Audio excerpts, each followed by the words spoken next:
Continuamos hoy, amigo oyente, nuestro viaje por la primera epístola del apóstol Juan, y estamos en el capítulo 5.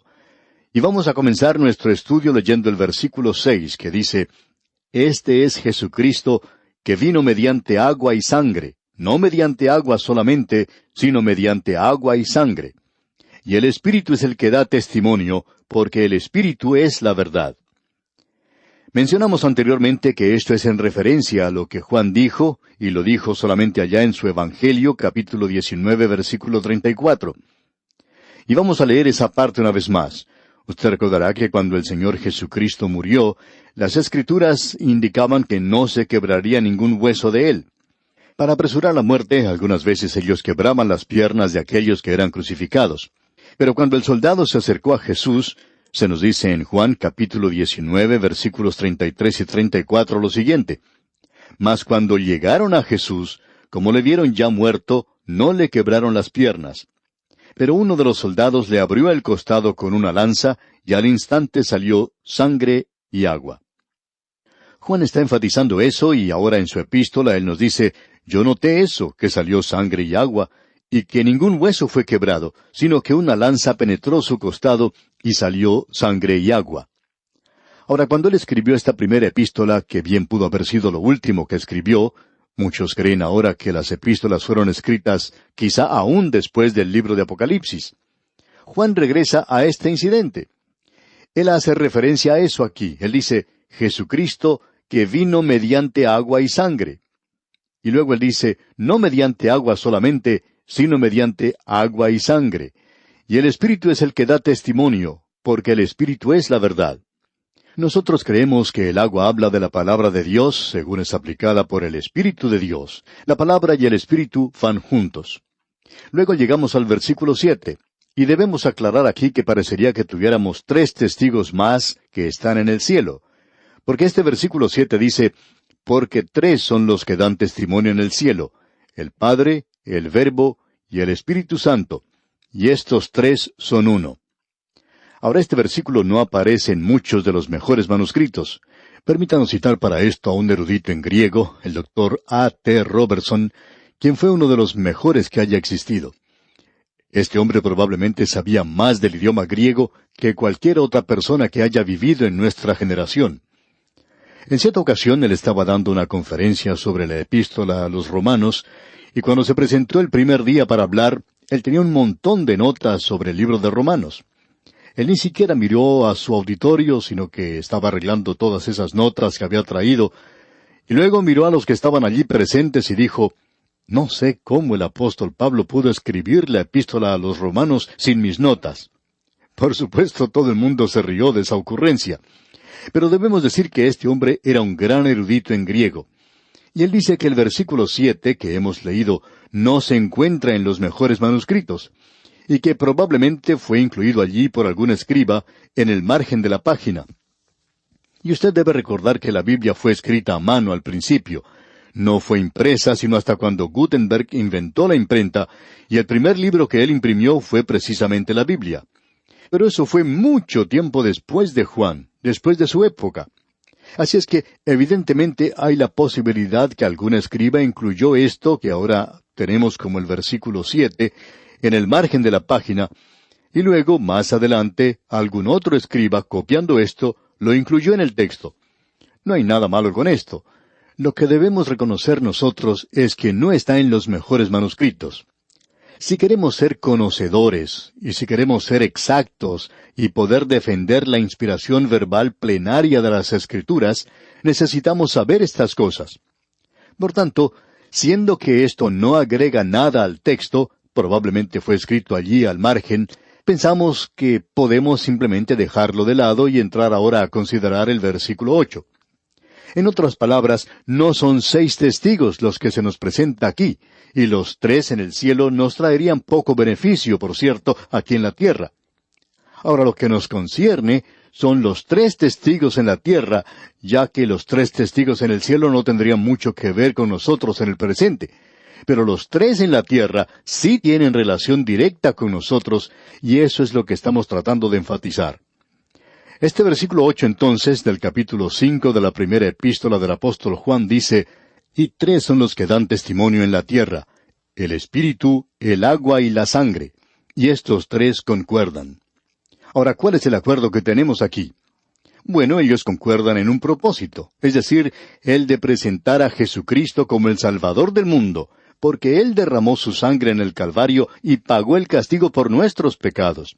Por tanto, Juan dice aquí que tres son los que dan testimonio en la tierra. Estos tres están aquí en este instante. El Espíritu Santo toma la palabra de Dios y la aplica a su corazón. Muchos de ustedes están escuchando este programa que ha sido grabado con anticipación. Y creemos que el Espíritu Santo está aquí con nosotros y está aquí en este instante guiando. Y cuando usted escuche esto, el Espíritu Santo estará allí también para tomar su palabra y aplicarla a su corazón, amigo oyente. Él es quien da testimonio, y su testimonio es que usted pueda llegar al conocimiento salvador de Jesucristo en espíritu y agua. Ahora, ¿cómo puede uno descubrir esto? Bueno, a través de la palabra de Dios. Amigo oyente, la sangre de Cristo nos limpia y nos libra del castigo del pecado. La palabra de Dios nos libra de la inmundicia del pecado en el mundo del presente. Esa es la razón por la cual mantenemos y enfatizamos solo una cosa. Todo lo que enfatizamos por medio de la radio y en nuestro ministerio es la palabra de Dios. Es decir, que solo hablamos de una cosa. Tenemos nada más que una salida. Y esperamos que no se vuelva demasiado monótona. Pero amigo oyente, la palabra de Dios es lo único que puede limpiar su vida, aún como creyente. También es la única cosa que puede mantenerla limpia. Eso es algo muy importante. Estamos viviendo en un día cuando se le da mucha atención a este asunto de la limpieza, y en realidad demasiada atención. Que si usted no usa cierto jabón de baño especial, o cierta marca de jabón, pues probablemente usted pueda hasta perder su trabajo, y por cierto que todos sus amigos le van a abandonar. Pero si usted usa cierta clase, cierta marca, y es una sustancia milagrosa, pues lo limpiará usted. También limpiará sus ropas y todo lo demás. Limpiará todo, con excepción de aquello que está dentro de usted. Eso no lo va a limpiar. Solo la palabra de Dios, amigo oyente, puede hacerlo. Es el único limpiador milagroso que existe en el mundo. Y por cierto que lo puede limpiar completamente. Esa es la razón por la cual enfatizamos la palabra de Dios, porque puede salvarle. Siendo renacidos no de simiente corruptible, sino de incorruptible, por la palabra de Dios que vive y permanece para siempre, nos dice el apóstol Pedro. Porque presenta a Cristo quien derramó su sangre por sus pecados y los míos, amigo oyente. Eso es importante. Él murió por nuestros pecados. Él resucitó para nuestra justificación. La palabra de Dios puede mantenerle a usted limpio. Usted puede utilizar cualquier clase de limpiador y en grandes cantidades si quiere. Pero eso no le va a mantener limpio. Eso no va a limpiar dentro de usted. Solo la palabra de Dios puede mantenerle limpio. Y eso es lo que Juan está enfatizando aquí. Estos tres dan testimonio en la tierra. El Espíritu utiliza el agua de la palabra y aplica la sangre para nuestra salvación. Y estos tres concuerdan. Es decir, que estos tres tienen que estar de acuerdo y quieren que usted sea salvo y quieren que permanezca salvado. Luego dice Juan en el versículo 9 de este capítulo 5 de su primera epístola: si recibimos el testimonio de los hombres, mayor es el testimonio de Dios, porque este es el testimonio con que Dios ha testificado acerca de su Hijo. Aquí dice, si recibimos el testimonio de los hombres. Ahora hemos llegado hoy a una brecha en la credibilidad entre el hombre y los medios informativos, entre el hombre y los políticos, y todo aquello que hay en la televisión. A veces uno se da cuenta que hay algunos comentaristas que dan las noticias, y en lugar de estar presentando noticias, están presentando su propia opinión. Lo único que hacen es presentar propaganda. No están presentando los hechos, y todo lo que presentan tiene cierta tendencia, y es algo distorsionado, y con cierta inclinación a la posición liberal. Aparentemente esa gente está dispuesta a informarle mal a usted, están dispuestos a ocultar algunos hechos, y eso hace que uno pierda confianza en ellos. Ahora hemos llegado a una época cuando es difícil recibir el testimonio de los hombres. Pero lo interesante de notar es que la mayoría de la gente por lo general cree todo esto. Uno se da cuenta de eso por las encuestas que se llevan a cabo. La influencia o la popularidad de un hombre es determinada por lo que se dice en los medios informativos. Eso es cierto de cualquier persona, y la superchería más grande puede ser alabada. Eso es lo que Hollywood hizo por muchos años. Pues bien, si nosotros recibimos el testimonio de los hombres, y la gente lo hace, ellos son influenciados por esto, son engañados. Si se dice en la televisión, si es impreso, entonces la gente lo cree. Hay muchas personas que creen lo que oyen, no lo que leen, pero no creen en el testimonio de Dios. Y Juan dice aquí, mayor es el testimonio de Dios, porque este es el testimonio con que Dios ha testificado acerca de su Hijo. Dios no está dando noticias en cuanto a todo asunto hoy. Dios nos da noticias que son buenas noticias. Son buenas nuevas en cuanto a su Hijo que murió en la cruz por nosotros. Ese es el mensaje. Ahora, en el versículo 10 de este capítulo 5 de su primera epístola dice Juan, el que cree en el Hijo de Dios tiene el testimonio en sí mismo. El que no cree a Dios le ha hecho mentiroso porque no ha creído en el testimonio que Dios ha dado acerca de su Hijo. Si usted confía en Cristo como su Salvador, el Espíritu de Dios mora dentro de usted. Él testifica que las cosas en la palabra de Dios son ciertas. Este es uno de los grandes incentivos que nos alienta en este ministerio radial. Hay muchas personas que no nos han visto nunca, y quizá eso es algo bueno. Ellos tienen el Espíritu de Dios morando en sí mismos, y ellos escuchan la palabra de Dios y la aceptan porque el Espíritu da testimonio de que están escuchando la palabra de Dios. Esto hace de este mensaje algo maravilloso. Esto nos da mucho ánimo al predicar y enseñar la palabra de Dios, ya sea desde el púlpito o por la radio. El que cree en el Hijo de Dios tiene el testimonio en sí mismo. El que no cree a Dios le ha hecho mentiroso. O sea que el negarse a creer en Dios es equivalente a hacerle a Él mentiroso. Dios dice, confía en Cristo como tu Salvador. Y usted dice, pero yo no necesito confiar en Cristo. Dios dice, tú eres un mentiroso cuando dices que no necesitas confiar en Cristo. Ahora, ¿cuál es el testimonio? Bueno, notemos lo que nos dice aquí el versículo 11. Y este es el testimonio, que Dios nos ha dado vida eterna, y esta vida está en su Hijo. Esta declaración es la carta blanca de Dios. O es cierto o no lo es. Aquel que lo dijo le da la validez a la declaración. Usted puede poner su dedo señalando este versículo y fijarse en lo que dice. Repasemos el versículo 11 una vez más.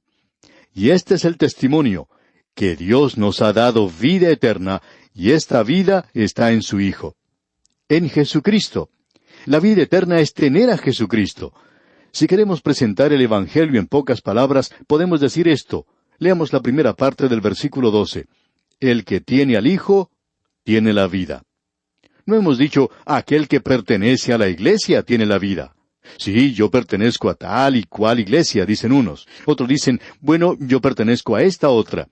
No interesa cuál iglesia pertenezca a usted, amigo oyente. La membresía en una iglesia no es garantía de salvación. Usted pregunta, ¿qué es lo que quiere decir el ser salvo? El que tiene al Hijo, tiene la vida. La pregunta es, ¿tiene usted a Cristo? ¿Es Él su Salvador? Luego en el versículo 12 agrega Juan, el que tiene al Hijo, tiene la vida. El que no tiene al Hijo de Dios, no tiene la vida. O tenemos a Cristo por la fe, o no le tenemos. No hay una posición intermedia. ¿Tiene usted a Cristo por la fe, amigo oyente? ¿Puede usted creer en Dios? ¿Está usted confiando en Él de tal manera que si Dios dijera, tienes que tener algo más, usted se apartaría diciendo, yo solo confío en Cristo como mi Salvador? Amigo oyente, si usted no ha llegado a ese punto, entonces no ha llegado a ningún lugar. Para ser salvo, usted debe confiar en Cristo como su Salvador. El que tiene al Hijo, tiene la vida.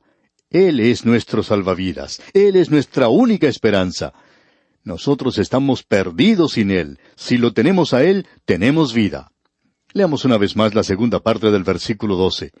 El que no tiene al Hijo de Dios, no tiene la vida.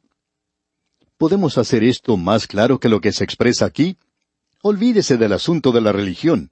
Olvídese que es necesario pertenecer a una iglesia hoy. Olvídese, amigo oyente, de todas esas artimañas que existen en el presente, de todos esos cursillos y de pasar por pequeños ritos y cosas por el estilo. Lo importante, amigo oyente, es esto. ¿Tiene usted al Hijo de Dios en su corazón? ¿Es Él su Salvador? Esa es la razón por la cual Juan enfatiza que Él es el Hijo de Dios. Permítanos decirle, amigo oyente, que Él es maravilloso, y es Dios manifestado en la carne. Él es el único que puede salvarle. Él es el único, absolutamente. No hay nada que se le parezca. Él es el unigénito Hijo de Dios. Él murió en la cruz. Él solo pagó el castigo por nuestros pecados. Y Él resucitó, y en este momento está viviendo a la diestra de Dios. Él es Jesucristo viviente. ¿Le tiene usted a Él como su Salvador? Esa es la única pregunta que le podemos hacer. Si usted le tiene a Él, entonces tiene la vida. Usted es salvo. Ese es el testimonio. ¿Cree usted o no cree a Dios? Si usted no le cree, entonces le hace a Él mentiroso.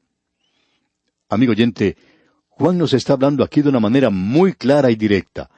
Es imposible que no lo entienda. Lo único que está evitando que usted vaya a Cristo ahora es el pecado en su vida que usted no quiere abandonar. Eso es lo único que está interponiéndose entre usted y Dios. Y esa es una decisión que usted tiene que hacer. Bien, amigo oyente, vamos a detenernos aquí por hoy. Dios mediante continuaremos en nuestro próximo estudio. Mientras tanto, le sugerimos leer detenidamente los versículos finales de este capítulo 5 de la primera epístola del apóstol Juan, que estamos estudiando. Es nuestra oración que Dios inunde su vida de sus ricas y abundantes bendiciones.